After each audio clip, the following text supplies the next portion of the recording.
जीव असतो. इथं बसलेला बाप पालक कीर्तन ऐकतो. आता तू मुलाला काय म्हणतो माहितीये का? दररोज सकाळी उठल्यावर, दाद्या अरे एवढं वेळ झोपत नसते, घड्याळ्यामध्ये 9 वाजले तरी बेटा लवकर उठत जा, शाळेमध्ये जा, ट्युशनला जा, शेतात जा, कामधंदा पाय. बाप टोमणे देतो, मंडळी देतो का नाही बाप?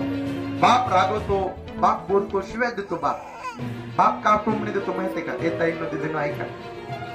बापाला माहितीये मी माझ्या पोटापुरतं कमवलंय, पण यदा कदाचित कोरोना रोग आला मंडळी आणि माझ्या जीवनाचं काही काही बरं वाईट झालं तर माझ्या मुलाने या समाजाच्या समोर भीक मागू नये म्हणून बाप मुलाला टोमणे देत असतो. लक्षात ठेवा, लय प्रेम करत असतो बाप. बाप करी जोडी लेपुराची उडी, आपुली कुरुंडी वाढून या एका एकी केला मिरासीचा धनी, कडी वागून भार खांदी. आई लेकराला उचलून घेते कडेवरची, जे मला दिसते ते माझ्या लेकराने पाहावं, पण बाप मुलाला उचलत असताना खांद्यावरती घेतो, जे मला दिसत नाही ते माझ्या लेकाला दिसावं, याला बाप म्हणतात. विशेष जीव बापाचा. काय चुकलं माझं? मुलगी म्हणते माझं चुकलंय, मी स्वतःच्या मनाने लग्न केलं. बाप राक्षसी पण जसा रडतोय स्वतःच्या मुली करता मंडळी. लय प्रेम करतो तो बाप, पै पै पै पैसा करतो. त्याला वाटतं जे मला मिळालं नाही ते माझ्या मुलीला मिळावं, कामाला कष्ट करत असतो तो बाप. लय मोठा बाप आहे. बाप गेला ना जीवनातला आधार निघून जात असतो. दादा सचिन तेंडुलकरला भारतरत्न पुरस्कार मिळाला. ते मीडियावाल्या पत्रकारांनी सांगितलं, बोले सचिनजी एवढा मोठा भारतरत्न पुरस्कार मिळालाय, आज आनंदाच्या क्षणाला काय आठवतं? सचिन तेंडुलकर म्हणतात एवढा मोठा पुरस्कार मिळाला, पण मिळालेला पुरस्कार पाहण्याकरता माझा बाप रमेश तेंडुलकर असताना मला जगातील सगळ्यात मोठा आनंद झाला असता.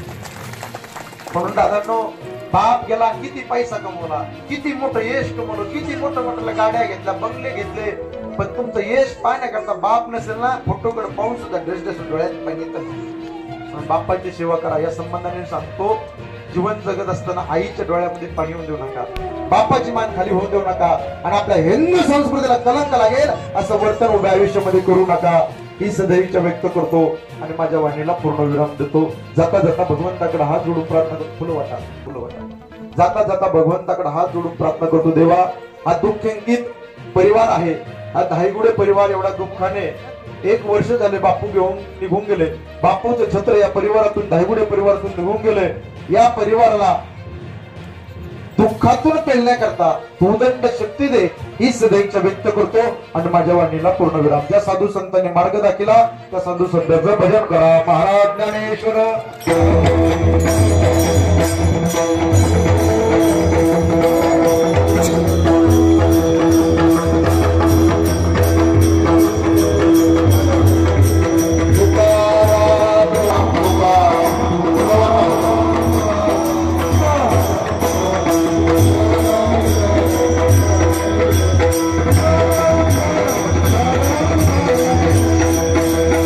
चरणी, आई वडिलांच्या चरणी, गुरुवारांच्या चरणी समर्पित करतो आणि वाणीला पूर्ण विराम.